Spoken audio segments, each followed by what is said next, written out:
Can y'all hear me? Yes. Okay.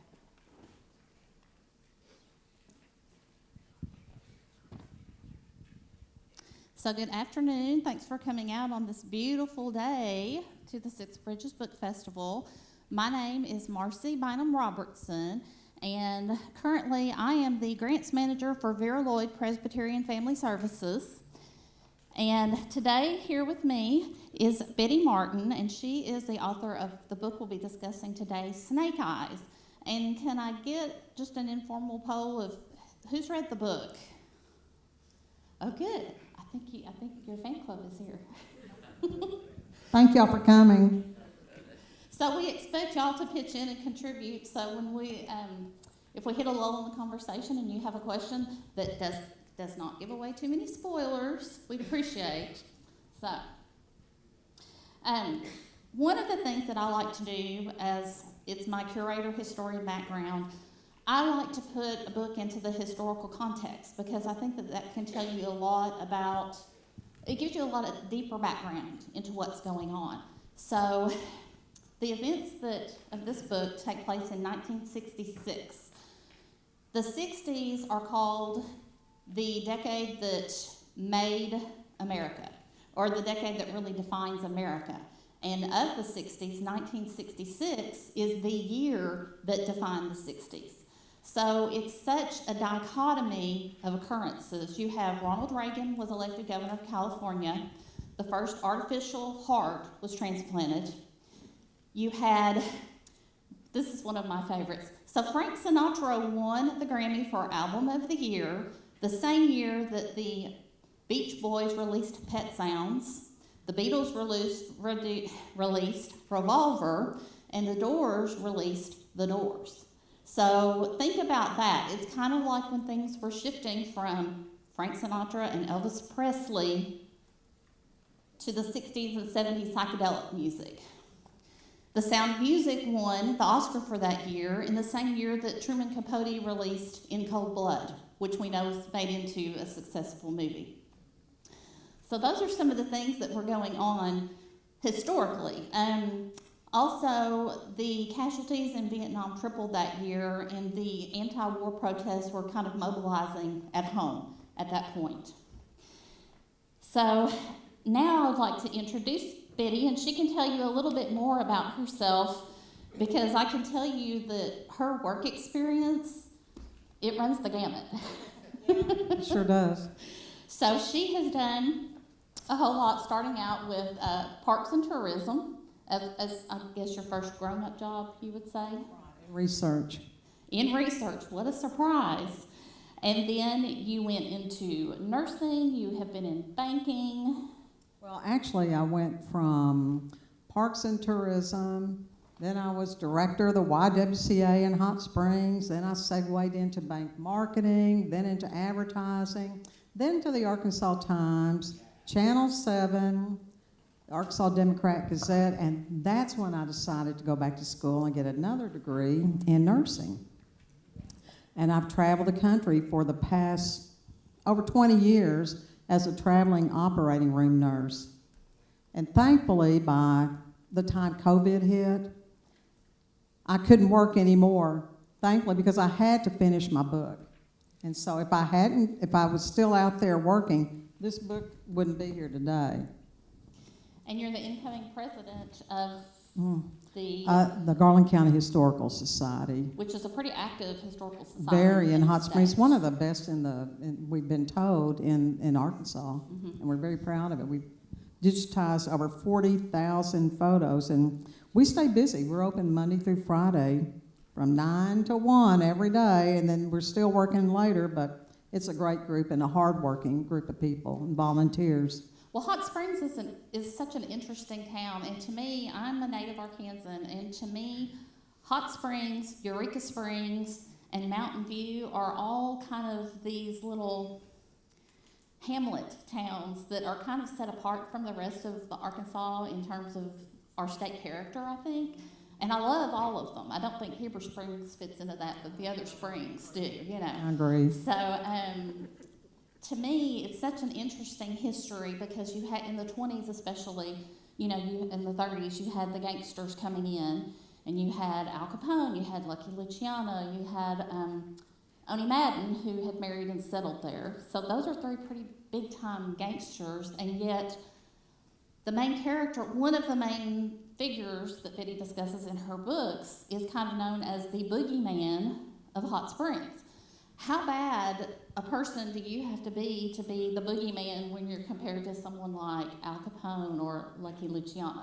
So, do you want, oh, go ahead. Well, I was just going to say that Hot Springs opened their arms to Al Capone and Lucky Luciano, but yet they were frightened to death of Frank Davis, who was the murderer in my book. Yes, and so that really did hit me, knowing the history of those men and then meeting this new person. So do you want to kind of open up with what prompted you to write the book? And I don't know if you want to bring out your prop yet, or if you want to do a reading. I want to read this first. Okay. Here's my book, Snake Eyes Murder in a Southern Town. Before I go any further, I want to thank, first off, Leah Lent with Wordsworth Books, because if it hadn't been for Leah, I wouldn't have been invited to the Six Bridges Book Festival. So I want to thank her so much, because she contacted Brad Moy, who's the festival organizer, correct? And they invited me last minute to be a part of this, and I'm just so grateful to them. I also want to thank my publisher, who is Roman and Littlefield, and my agent, who's up in New York, because they were pivotal in getting me here. So thanks to them. But I want to read, this is my book. I'm very proud of it. It's a hardcover. It's the first book I've ever written. I've written other books, but I've never published them. And this, I've written another true crime. I co-authored one, but it never made it to the press, and this is the first one that has. And on the back cover, I want to read you what it says. It says, Hot Springs, Arkansas was shaken to its core in 1966 after a girl was found dead on a ranch outside of town. The owner claimed it was an accident, but people had their doubts. He may have gotten away with murder until he killed again. And that is so true. The girl they're talking about was our friend Kathy Ward. She was 13 years old. She had just finished the 7th grade at Central Junior High School in Hot Springs. It was 3 weeks after we'd gotten out for the summer break when she went out to Blacksnake Ranch on the outskirts of town to ride horses with some friends, and supposedly, or so the ranch owner said, she fell off a horse and was dragged to death, but we later found out that wasn't the truth. But what happened is that it was the Sunday before she died. On Friday, she was at our friend Leslie's house across the street, and they were skateboarding, and they were big time on the skateboards. Like you said, it was 1966. They were California surfer girls, and I brought something to show you all. Normally, my cousin Leslie comes up on stage to show you. This is Kathy's skateboard from 1966. It's a vintage Nash 15 toes skateboard. That Sunday, Kathy was at Leslie's house across the street from our house in Hot Springs, and they'd been skateboarding. Kathy left this at Leslie's, and that night Leslie called her and said, "Hey, Kathy, I'm going to summer camp, church camp, tomorrow with the twins," and that's me, and with my twin, who's right there on the, there's Mitzi, my twin. Mitzi, that's my twin, and we were going to church camp the next day. So Leslie told Kathy, she said, "Hey, you left your skateboard," and I ran outside and I stuck it underneath the bush there in the side yard. Come down this week and get it, and when I get back from camp, we'll get together and go skateboarding. We were coming back on Friday. I'm going to put that right here, Kathy's. By the way, as soon as I get back to Hot Springs tonight, I've got to rush over to Leslie's house to give this back to her because it's very precious, and she's hidden this in her house because the story behind this is that Leslie had the skateboard. Well, let me back up. In 2014, I called Leslie. I was in New York, and I was coming home for 2 weeks, and I said, "Leslie, I want to go to the library and I want to try to find Kathy's obituary on the microfilm there at the library. See, she died in 1966, but she was always with us. All those years, Kathy rode shotgun with us throughout life. And I wanted to find her obituary or the story in the newspaper about what happened, because I'd tried before and I could never find it. So Leslie said, yeah, Biddy, I want to go when you're here. She said, let me tell you something. Well, that's when she told me the story about this skateboard. She'd had it all those years, and she had never once told Mitzi or I about the skateboard. Now, I can't believe she kept that secret all those years. But the story behind the skateboard is Leslie had it all those years, and then it went missing. She thought maybe someone found it in her house and they sold it because it was vintage and it would bring a lot of money. But it was gone. And she said, but Biddy, it reappeared. She said, my handyman found it. He was working around the house and he found it up in the attic. And I asked her that day on the phone, I said, well, when did he find it? What day was it? And she said, well, I don't know. She said, I'll look it up. I wrote him a check and I'll see what the date is. I said, okay, fine. So she did it and she texted me the date. Well, that date had no meaning to us because at the time I had not found the newspaper article about when Kathy had died. We didn't know when she died. We just knew it was sometime in junior high school. But of course we knew those years. So when I went to the library to start researching, I asked for all the microfilm for the years that we went to junior high school, but we could never find. Leslie went with me. Both of us had boxes of microfilm, and we both were running the machines, and we could never find the article about Kathy. Nothing, an obituary story, nothing. Well, we still hadn't found it. But when the research man at the library told me to go over to the Historical Society, where I'm now going to be the incoming president, he said, they have funeral home records. We went over there. Sure enough, one of the volunteers went back in the back and came back out with a piece of paper, and he said, here, Catherine Ann Ward, she died June 24th, 1966, and her parents were Dr. Hiram Ward and Sarah Ward. And then he pulled up another piece of paper and he said, right here it says she's buried in Murfreesboro, Arkansas. So it wouldn't have helped if we'd gone out to the cemetery in Hot Springs to look for her and search for her headstone, because she was buried in Murfreesboro where her father was a physician. Her parents had separated and then divorced, and her mother had moved to Hot Springs with her two siblings. And I must say that her little sister is here today with us. And Ruthie, you want to say hello? This is Kathy's little sister. Okay, let me get back to where I am in the story. So anyway, we finally got the date of Kathy's death. And that weekend, this was the week that I was home from New York and I was doing the research. And I told Leslie, I said, let's go out to Blacksnake Ranch where Kathy died. And I thought maybe the mojo would just bring something, some kind of something. I don't know what I was expecting. Kathy would appear or what if we drove out by there.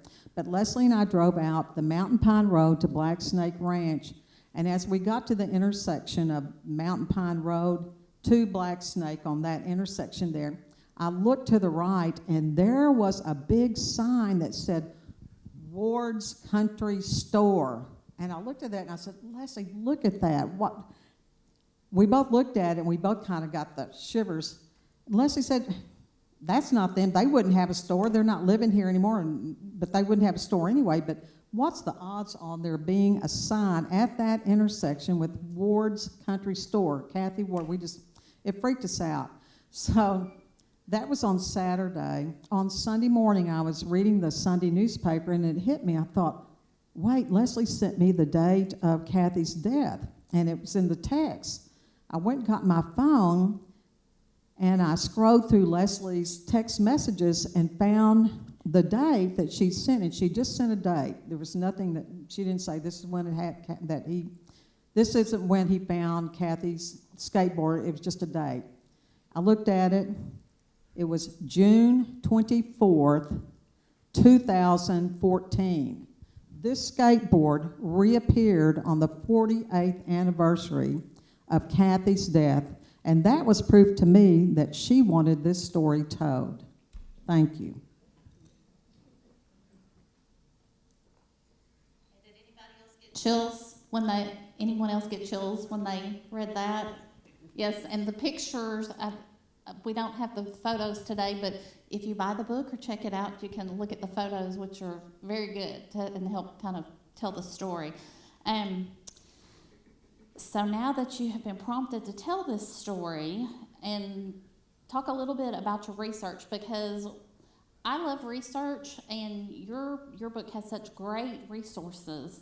And I think one of the things you do really well is to take that content and put it into the narrative without detracting from the storytelling aspect.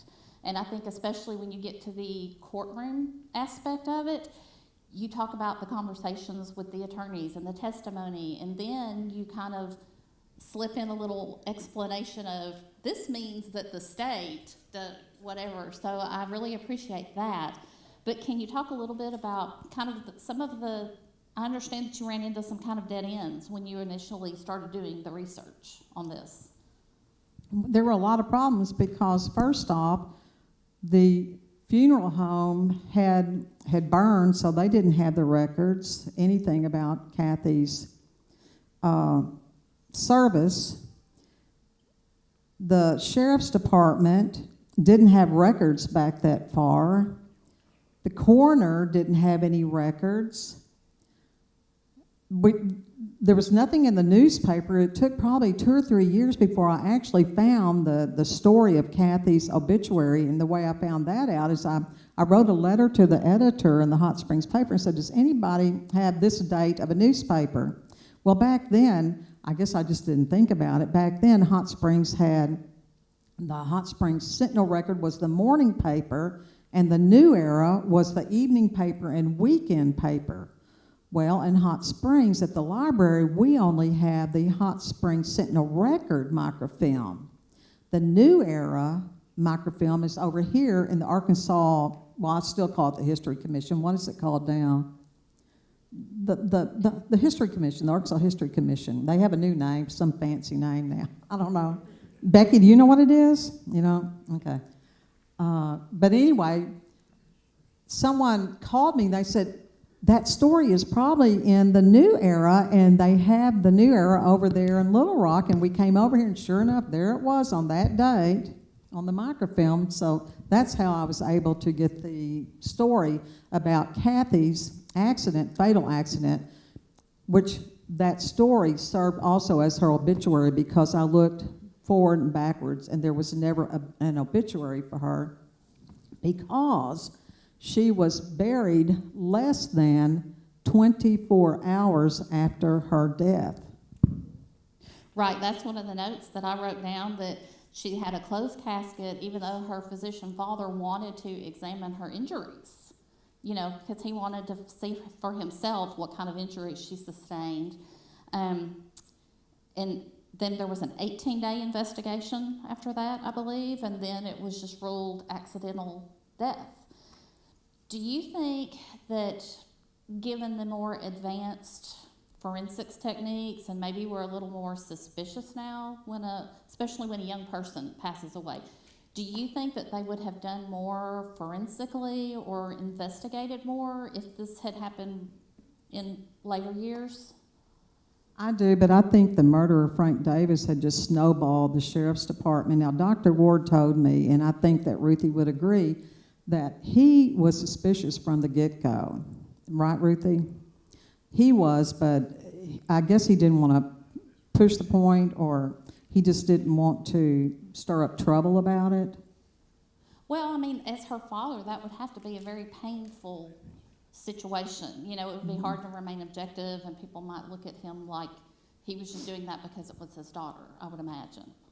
So, but do you think part of it was they were afraid of Frank and his mother, or do you think, I don't know, just a more innocent time when they took it as, oh, well, she was an inexperienced rider and she fell off the horse? Well, I think everybody was afraid of Frank Davis, but see, everybody thought that was the first time she had ever ridden, and so that's why they accepted it, is that she was just a novice rider, and accidents happen, I guess, and it was just frightening. Now, a lot of people were skeptical of Frank Davis, but again, I don't think Dr. Ward ever. He always thought, he was always suspicious.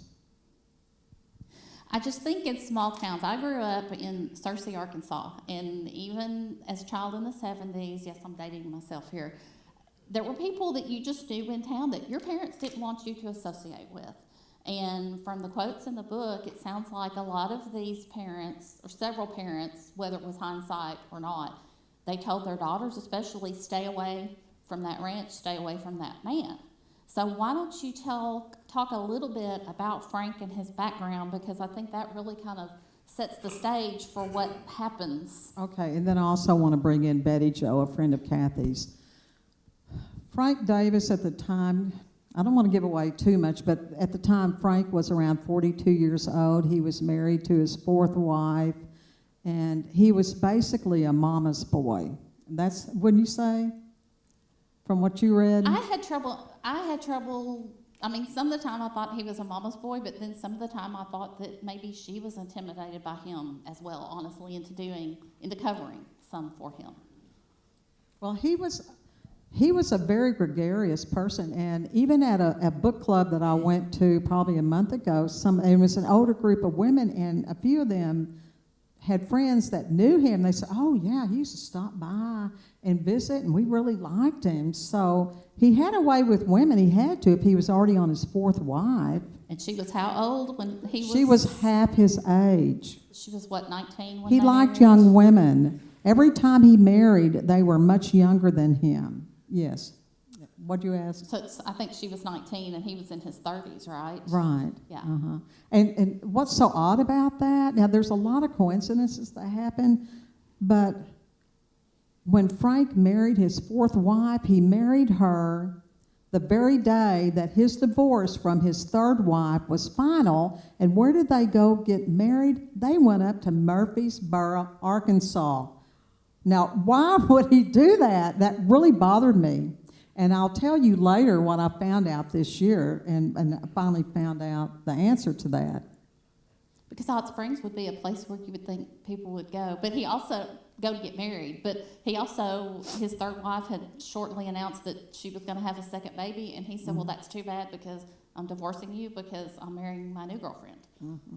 So, and so he... But if you really look at the time period, that wasn't true. I noticed did you that. figure that out? Mm-hmm. Yeah.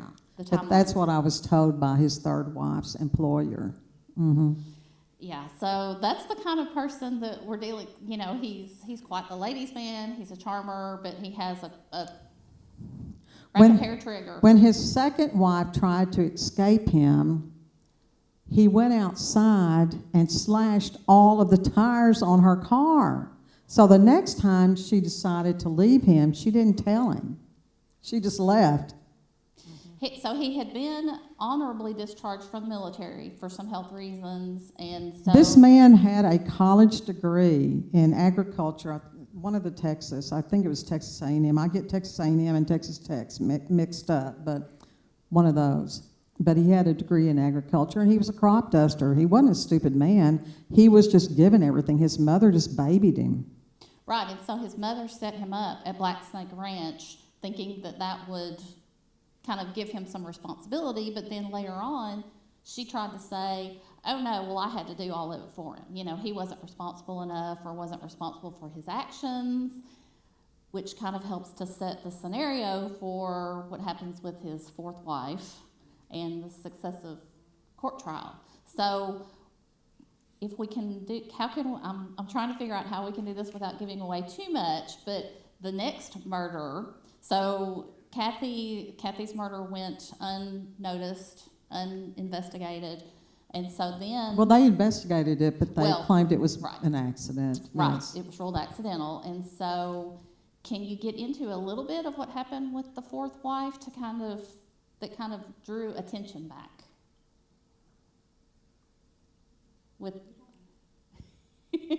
Okay, well, there were... I don't know if I want to say that. Okay, if you want to, if you really need to read then those who have read the book are kind of laughing because we're tiptoeing around this.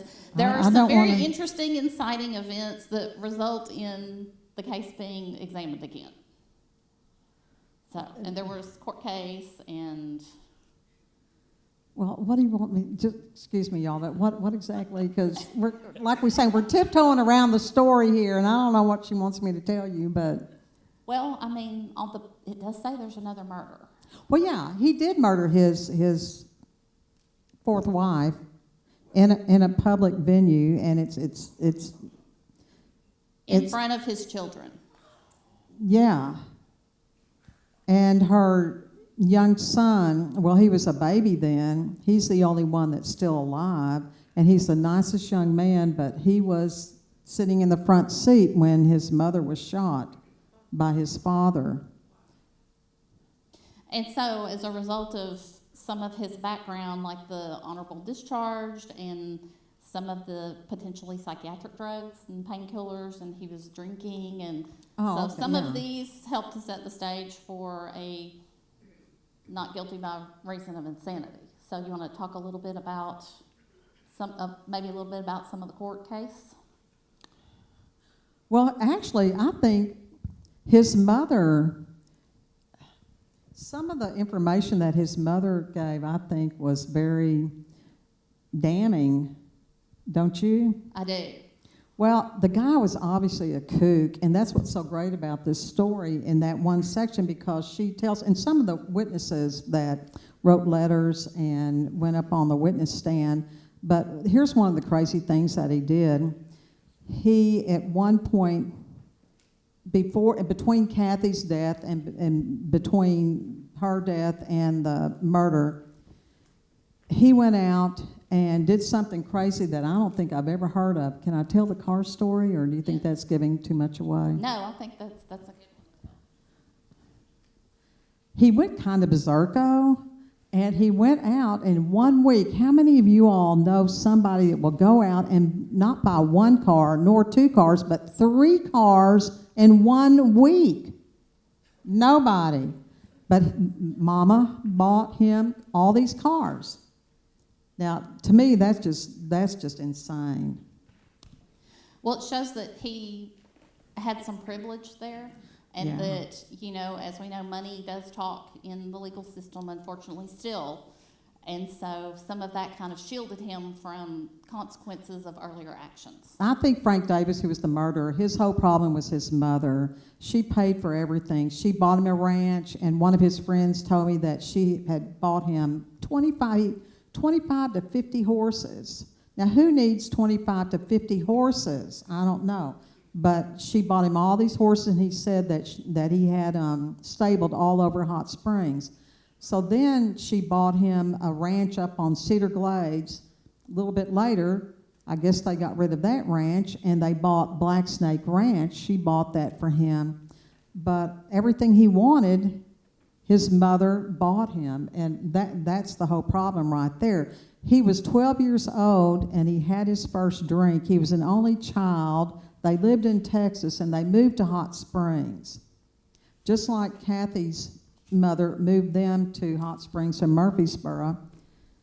What are the odds that both families would move to Hot Springs if neither one of them had, or even just one? Again, we wouldn't have this story because it would have never happened, but they both moved to Hot Springs. But his mother bought him this ranch, but by that time, she was on her third husband. I almost needed a flow chart to keep her married names straight, and then Well, but both of them, and all of his wives and such, you're right. and she made increasingly beneficial connections each time it seems that she married. Well, she was a hard worker, though. She really was. She had a beauty shop and a beauty school, but I think she tried to overcompensate with her son, though, with mhm, that. mhm, mhm. But to me, one of the things, he did plead that he was not guilty for reason of insanity, because he, basically it wasn't like the Twinkie defense, but they said, well, who in their right mind would do this? And have you ever seen a grown man pitch fits like this? Like times when he would burst into tears and just truly lie on the ground and kick his hands and feet. And so the psychiatrist, I really like the way that you captured some of those scenes in the courtroom with, well, one of the psychiatrists said, well, my son who's 6 years old does the same thing. And he says, most adults grow out of it, but some of them don't. That doesn't make them any less culpable for their actions. Here's a great story that someone told me, this lady who I interviewed for the book, and she was friends with Frank Davis. She said that her husband told her that Frank Davis, it was Christmas, it was after Christmas, and he came home, and I have to believe that this was his fourth wife who he murdered. But he got home, and the Christmas tree was still up, and he was mad because he wanted her to take down that Christmas tree. He grabbed the Christmas tree, balls and tinsel and everything, and just threw it in the fireplace. And she said those balls were popping and everything. Now, he was crazy. Yet he attracted or convinced 5 women to marry him. Yes, there was a 5th one after all of the events. And I told Biddy, I said, it's kind of bad to admit that sometimes I do skip to the end. And you had such a good epilogue that talked about the characters. Because as I was reading, I wondered, well, what happened to them? And so I looked at the end, and I saw that 5th wife. Who would do that? And the woman that told me the story about the Christmas tree is also the one that told me about the 5th wife and some things that happened. And I thought, now, when in the world did he marry this 5th wife? And it took a while before I was able to dig up that information. And he ended up having 5 children, and there was only like 6 years ages in between or something. Mm-hmm. He was married 5 times and had 5 children by his last 3 wives. And they all worked very close together, you're right. Which shows that despite his psychiatric issues, it was very charming. So that narcissistic personality, I suppose. Right. Well, his 5th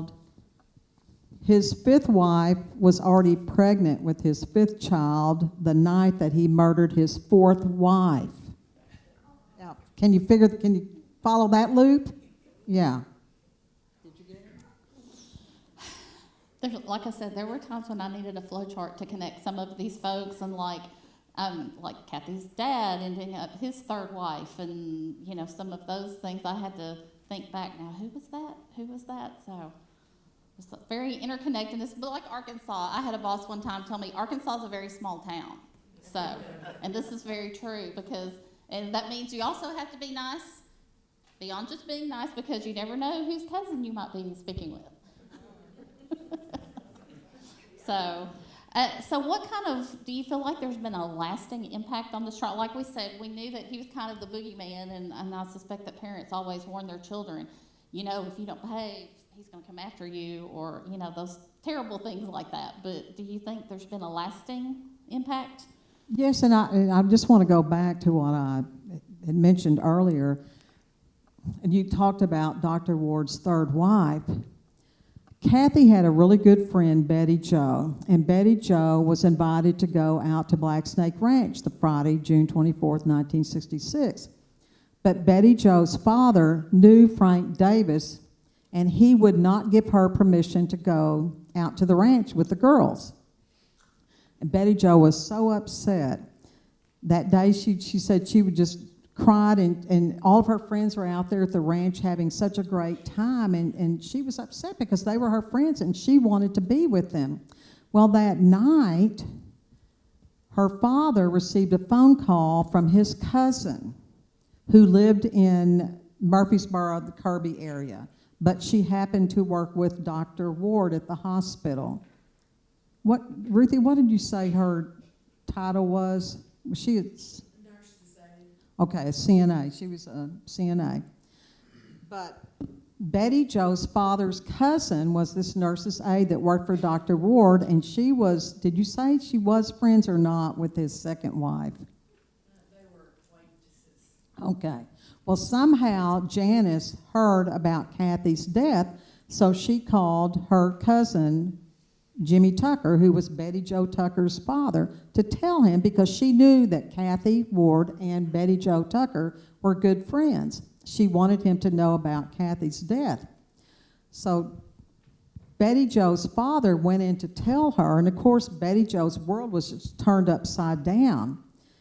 And she was a cute little girl, just like Kathy was a beautiful 13-year-old. She was tall, olive complexion, long hair. All the boys were crazy about her.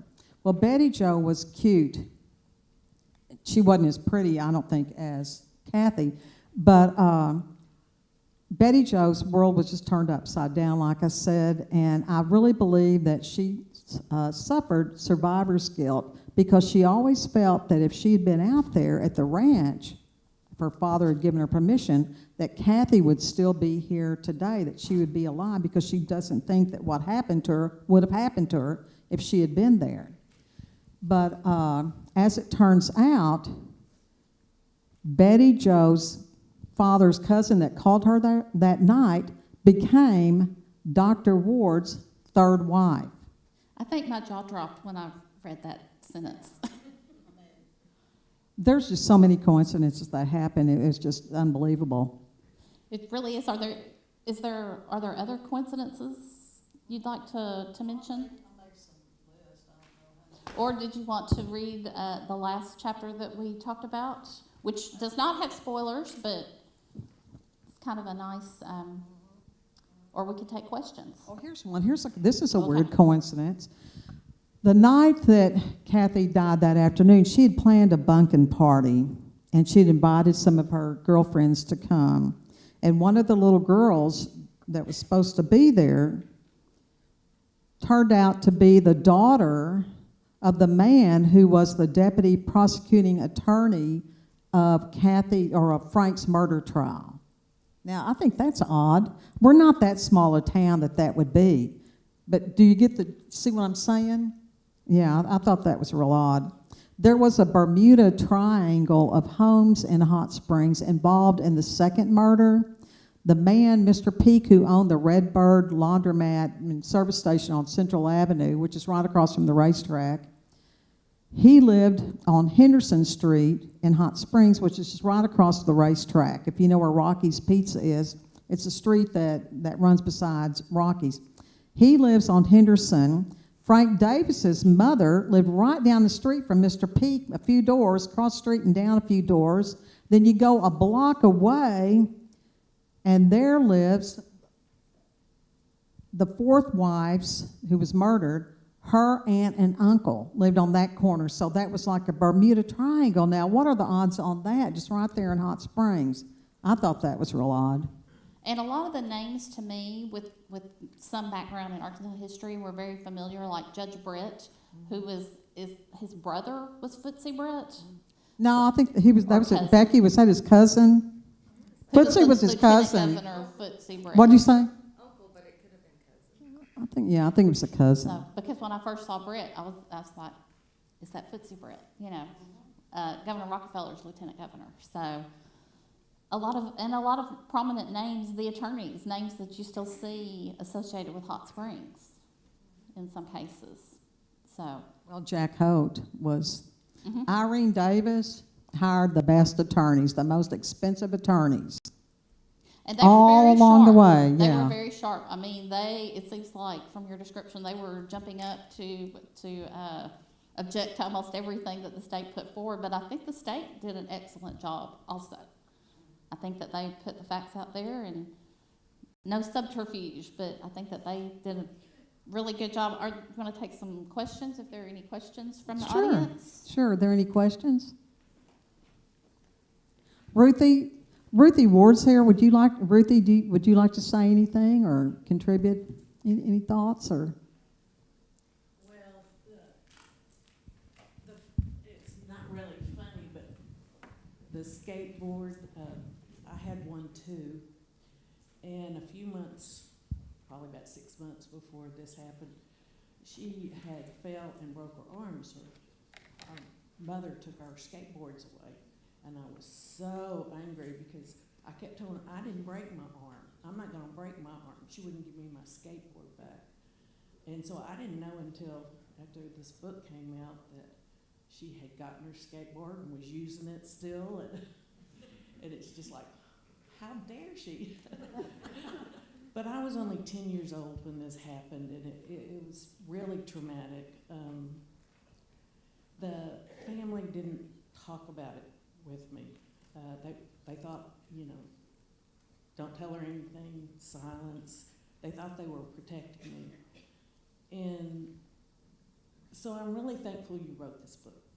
It's Thank you, giving me Ruthie. clarity and understanding, and it was traumatic to me because I just about lost all my memories of my sister. And now that I've had this book to read and see what happened, and the bits and pieces I would hear along the way as I was growing up, it made sense to me now what those people were saying and what they were talking about. So it's like I had a therapy session in a book. And so a lot of my memories have started coming back, and I've really been able to deal with it a lot more. So I really do appreciate it. Thank you. I feel like it's very respectfully written, but also objectively. You didn't let your emotions one way or the other influence.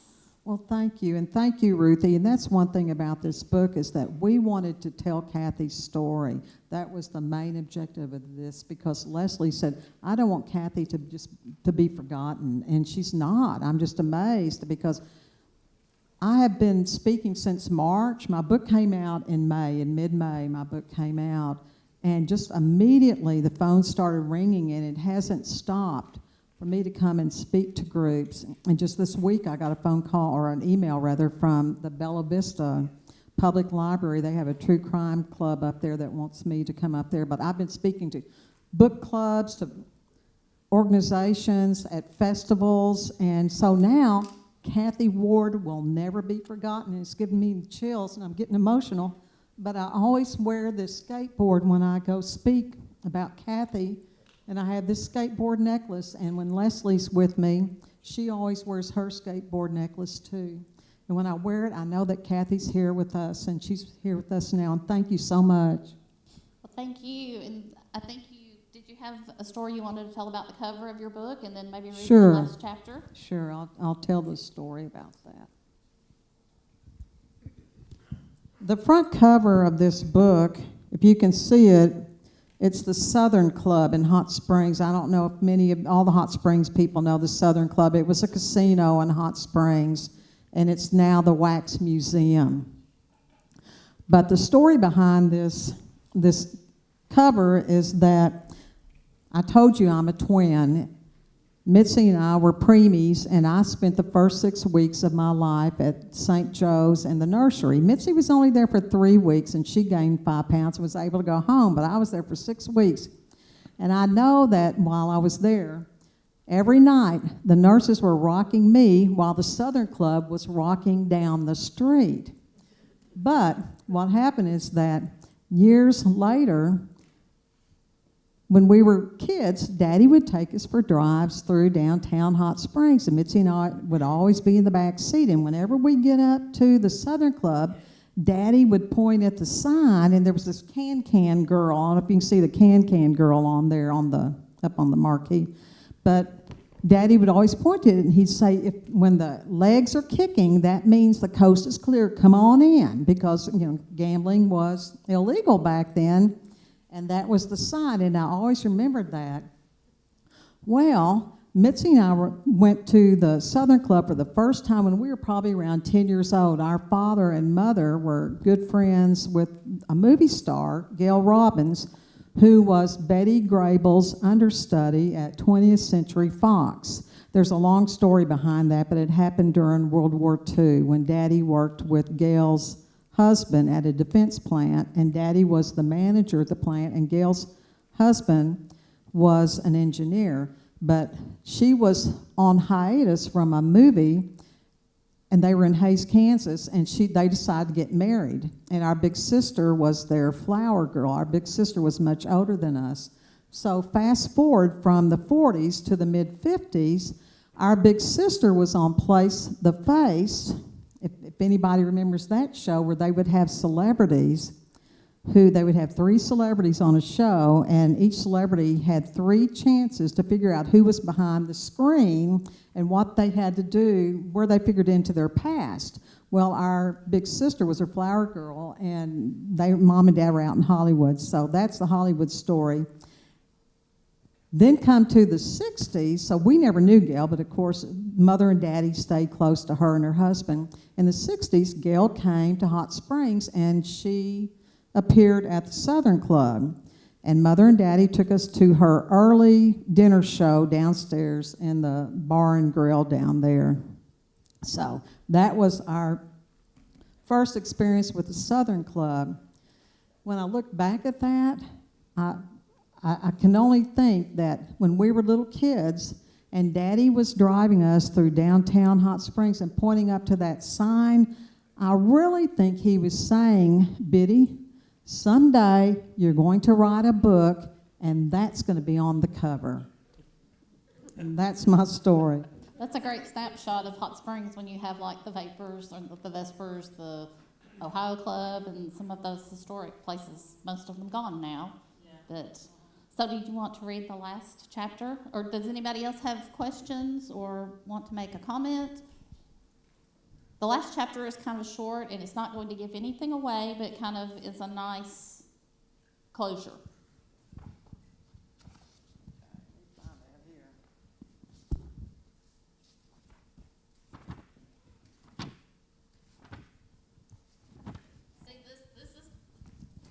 This is that section of all of those lovely research notes that she did. So, and those of us who have historical training appreciate that. All of the historical notes at the back. Oh yeah. Your citations. I know all of that, and my acquisitions editor. It was much longer. He said, "Biddy, you are so detailed," and he went in there and he removed a lot of them. He said it was too heavy. And he said, you just keep, there were pages and pages of them, but he went through there and cleaned it up. The last chapter is it's chapter 35, the Kathy Road Trips. I find it quite fitting that 49 years after Leslie, Mitzi, and I viewed Kathy Ward from the back seat of a moving vehicle on the day she died, we would once again be in the same setting to reunite with her.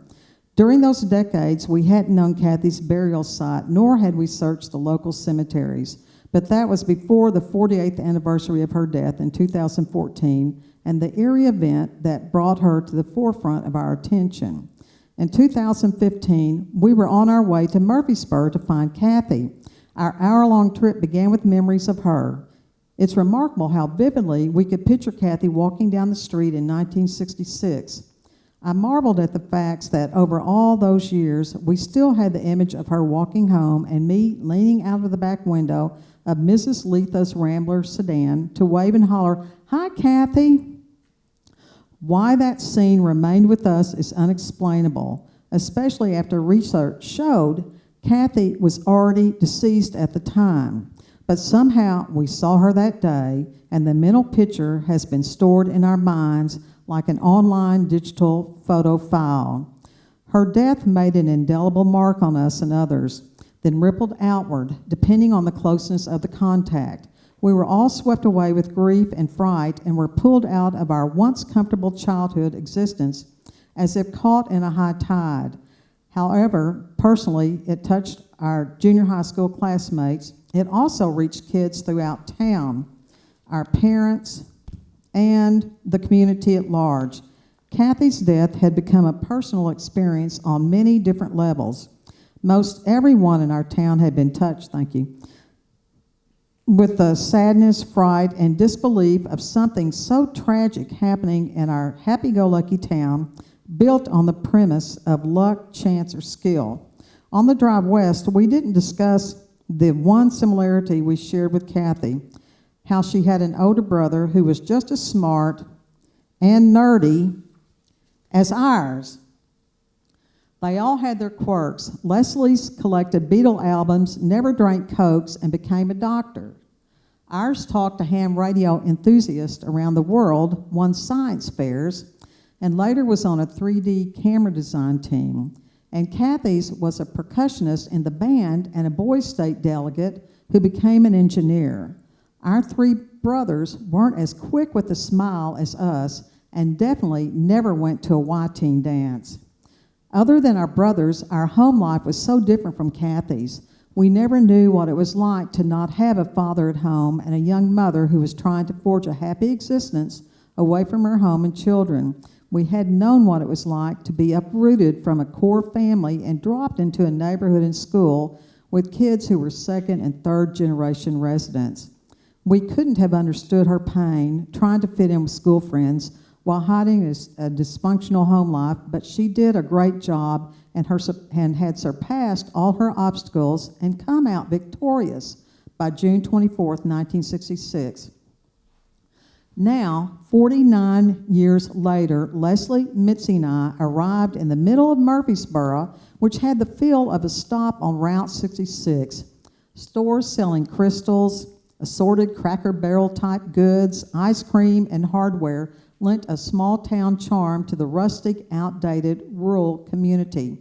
I skirted past them and found a remote entrance to the cemetery by the Murfreesboro Fire and Rescue Department on South School Street.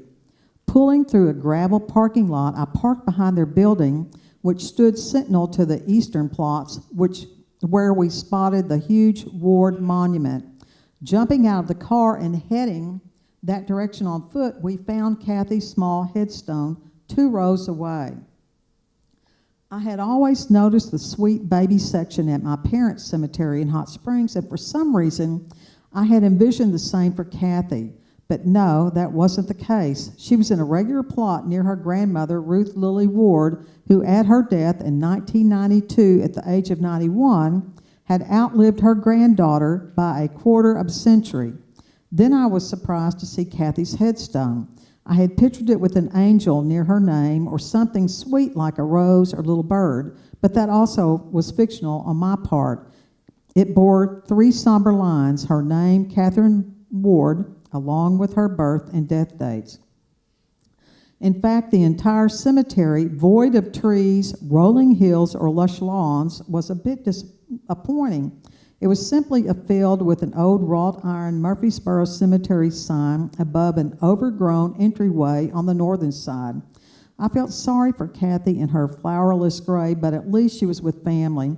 I remember the sad story she wrote in grade school, saying how she missed her father and didn't like being in Hot Springs, and I thought, sadly, she got what she wished for. My first encounter with Kathy's eternal residence didn't reach the hype I had conjured in my mind, but I was happy to have started my new relationship with her and vowed to research and develop her murder story wherever it took me. 2 years passed before I could make it back to Murfreesboro on June 24, 2017. The 3 of us returned again, but this time Leslie brought Kathy's skateboard. We walked up to her grave, and Leslie stood for a photograph holding the skateboard in her hands. I snapped her photo, then handed my cell phone to her so she could take one of me. We took turns taking our pictures with the skateboard. We spent 17 minutes at her grave, and when I got into the car, I opened up my photo file to check the pictures and was shocked. Leslie's first photo with the skateboard had an odd distortion, like the pixels had been scrambled from the ground up. A blur arose from the right side of Kathy's headstone and shimmied upward to where it reached a black box that covered half the photo. It didn't obscure Leslie, but stood beside her like another person. I showed it to her, and I could tell she was thinking the same thing as me, the energy of afterlife. That issue has never happened before or since that experience. We put that oddity behind us and went over to one of the downtown stores to shop. Mitzi wanted to keep shopping, but Leslie and I had seen enough. We're going outside and we'll catch you at another store, we told her. We walked out onto the sidewalk, and no sooner had we gotten outside than a truck passed us with a sign on its door announcing Ward Shavings. It turned the corner onto Main Street at the exact moment we walked out of the store. We didn't feel that was a coincidence, nor that the photo was at the cemetery. We felt Kathy was trying to get our attention the same as she'd done 4 years earlier on the anniversary of her death. A bit of dread hovered over us as we drove to Murfreesboro in 2019. We were leery of what might happen, but as it turned out, the visit was unremarkable. We placed the flowers and some small statuary at her grave and took pictures. Leslie's 13-year-old granddaughter, Sydney, had accompanied us, and Leslie realized the enormity of that fact. She turned to her and said, "You're the exact same age now as Kathy was then, when she died, murdered by a horrible man." She went on to lecture her granddaughter about the good and evil of people. Leslie and I didn't let the 2020 coronavirus restrictions keep us from going to Kathy's on June 24th. By now, it had become an annual event similar to Thanksgiving or Christmas. We knew where we'd be on that date, at Kathy's grave. I bought some beautiful fresh flowers and a tiny skateboard to leave her headstone. We took our annual photographs, but this time I also spoke to Kathy. I told her everything that had happened after her murder, giving her a brief synopsis of the killer's life story and that he had been charged with her murder. When I finished, Leslie bent down, put 2 fingers to her lips, and then placed them on the headstone and said, "We'll see you next year, Kathy." As we started to walk away, I turned and said, "I hope wherever your soul might be, it's in another life filled with happiness and joy." After we left Murfreesboro and were headed home, I said, "Nothing happened this year. I think it's because Kathy's at peace. She knows the book is finished and her story will be told. She's gotten her life back now," Leslie replied. Kathy will forever be the tall, pretty, and perky 13-year-old, remembered more for how she affected us in death than in life. I found a 1966 Hallmark date book in my junior high school scrapbook and thumbed through it while conducting research. I know Kathy had to be at Leslie's birthday party on February 2nd, 1966, but I don't remember. She was also most certainly at the Y-Teen dance more than a week later when 15-year-old John Provost, who played Timmy on the popular TV show Lassie, made an appearance, yet I can't say for certain. I'm sure she was at the school dance on March 11th when the Ascots played. Can't pinpoint that either. She more than likely gave me one of her 7th grade school photos. Nevertheless, it's missing. All of the pieces of Kathy's existence are gone from my memory except the day she died. One last glance at the 1966 date book caused me to cringe when I saw a September 13th notation that said, "County Fair Parade." Despite Frank Davis being double-crossed by the rodeo club on Sharon's departure a month earlier, I can't help believing he was once again riding with the rodeo club on the one day the general public could admire him. The daredevil on a horse most assuredly enjoyed the adulation from throngs of kids lining Central Avenue who unknowingly waved to Kathy's killer. However, along the parade route, a scribbled note was hidden away in a bank lockbox that would snare the cocky cowboy 7 months later. His estranged wife, Sharon, gained her revenge from the grave. She made sure her information on Kathy's killing was safe until it was needed, and Frank Davis wouldn't get away with murder. And that's the story we tiptoed around that you'll have to read the book to find out. Or it's also on audiobook. Mitzi, my twin, loves audio. She said she's going to buy a new one. Becky said Dennis likes audio.